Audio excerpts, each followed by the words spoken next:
There's a debate in the writing world that I keep coming back to. Are you a plotter or a pantser? Plotters plan everything before they write a single word. Every scene, every beat, every turning point, mapped out in advance. Pantsers dive straight in. No plan, no map. They follow the story wherever it takes them.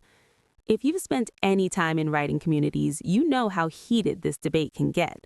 But Jessica Brody in Save the Cat Writes a Novel says something that honestly made me stop. It doesn't matter. Picture it. The plotter sits down at their desk with a corkboard, index cards, and a color-coded spreadsheet. They know how the novel ends before they write page 1. They feel safe, in control.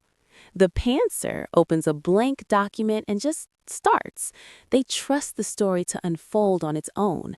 They love the surprise of not knowing what comes next. To them, planning everything in advance kills the joy of writing.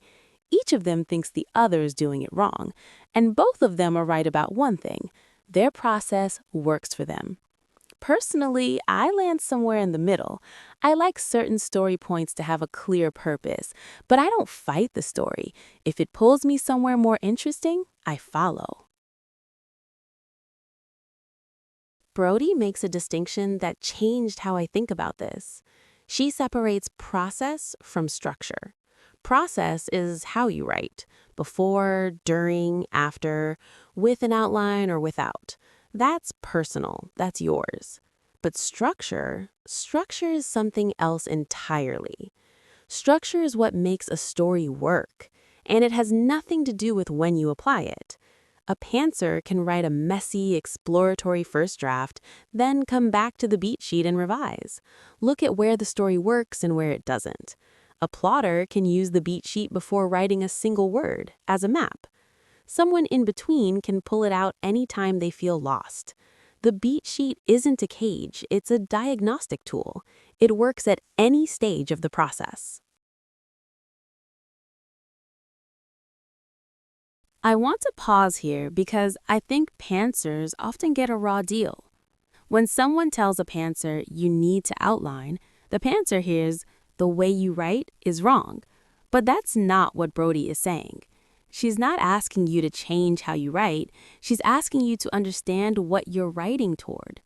Because here's what I've noticed. The best pantsers are already working with structure intuitively. They just don't have the language for it. They can feel when a scene is in the wrong place, when the middle is sagging, when the ending doesn't land.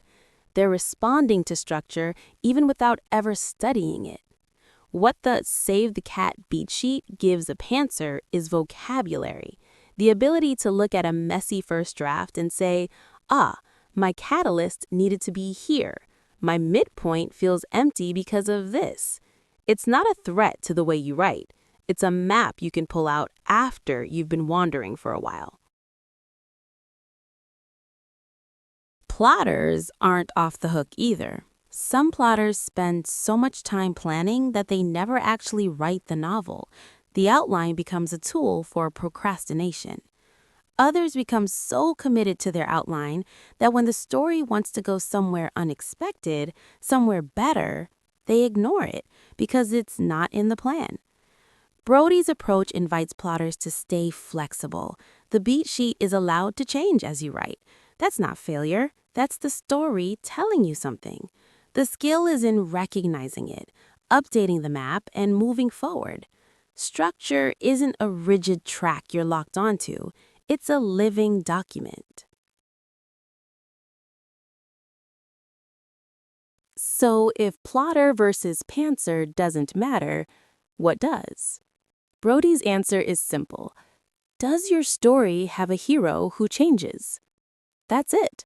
Not how you wrote it, not whether you had an outline, not whether you wrote in order or wrote the ending first, none of that.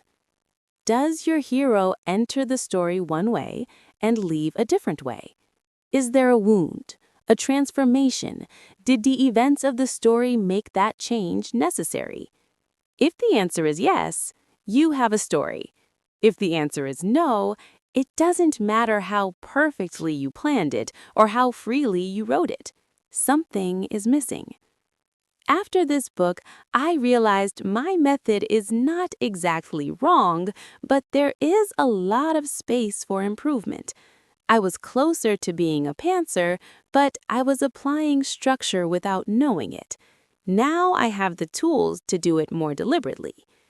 Plotter, pantser, somewhere in between. That's not the question. The question is, do you understand what your story needs?